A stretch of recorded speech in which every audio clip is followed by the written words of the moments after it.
sorry, my eye's a little red. I don't know if you can tell. So now you're going to be looking at my eye the whole video. So I should have just told you at the end, right? But I'm wearing my glasses today because, as you can tell, my eye is bothering me. But it will help with working at the haunted house later tonight because the clown will have one bright red eye. But I'm all dressed up in my other uniform of dressing up. But I wanted to actually talk to you guys about something other than haunt or just singing. I read another book. I have another book review. This is Dorothy Must Die. Oh my god. So as you guys can tell, I really like a lot of sci-fi and I really like fairy tale books, which you'll notice a lot in this video. So Dorothy Must Die is about this girl named Amy Dunn. She is the other girl from Kansas. Basically what happens is her life sucks and all of a sudden a tornado comes and takes her and her trailer away to Oz. She ends up in Oz, and according to the Revolutionary Order of the Wicked is what they're called, which is like Glinda's sister, Glamorize her name, this cute guy, and a few other characters. But they basically recruit her because she's the only one powerful enough to take out Dorothy. Dorothy had apparently gone to Earth and then came back to like basically take over Oz, which she does with her companions.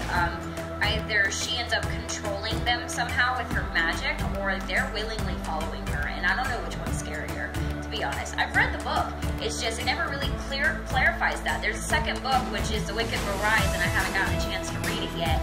I haven't got my hands on it. I got my hands on other books instead. They didn't have the second one of this one yet. But she also has the prequels of how Dorothy comes back and takes over Oz, so I plan on reading all of those because I love the Wizard of Oz story. I've seen all of the variations, the Muppets Wizard of Oz, I've seen the cartoons, I've read, I saw Wicked, I love Wicked, the Broadway musical, and I know that they're making a movie out of that too. I'm obsessed with Idina Menzel, and I know every word to almost every single song. But I love Dorothy Must Die. I give it 5 Wicked Witches out of 5 Wicked Witches because it's one of the most perfect, like, it's perfect in how much romance is in it at the right times. It focuses on her magic and it describes how it comes really well because me as a personal writer, I hate writing about my characters using magic, which is why I'm trying harder and harder to get my characters to have magic so I can work on it. But the way that she describes is so good.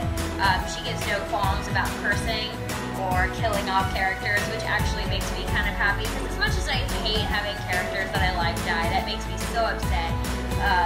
It makes it more realistic because we're adults now and there's no more kid-friendly happy endings. It's time to grow up, and growing up with our fairy tales and them not having happy endings, you know. I love Once Upon a Time. I gave this 5 Wicked Witches out of 5 Wicked Witches, and I wanted to show you guys the other 2 books that I'm reading that you guys can look forward to either reading with me or I'm looking for a book review, and I'll discuss it a bit more in depth if you guys decide to read it with me. But this is Spinning Starlight. So I read the first book. It's by R.C. Lewis. The first book is called Stitching Snow. You don't have to read the first one before you read the second one. It's very similar to the Beastly series, which I'll also talk about shortly. Basically, the first book is about Snow White, and it's sci-fi based. So if you're a huge sci-fi fan and you love fairy tales, she's the author you want to get into. This is her second book, and this one's based off of the White Snow story, or the White Swan story, the White Swan story. And I'm not super familiar with the White Swan story, but it doesn't matter because this is really good. And there's aliens and starships and teleportations and really rich independent female characters. So as a female nerd geek, whatever you want to call me, it's nice to see really strong female independent characters in a book, you know. So I'm reading this one. I just started it. I'm already a little bit into it, as you can see. Seriously, if you love fairy tales, you really want to read these books. Get into these 3 authors. That's Danielle Page, which is the Wizard of Oz, R.C. Lewis, which did Snow White and the White Swan story, and Alex Flynn, who's doing Rapunzel, Sleeping Beauty, The Princess and the Frog, believe it or not, and of course Beastly, who we've all at least either seen the movie or heard about the book at this point. You all know what it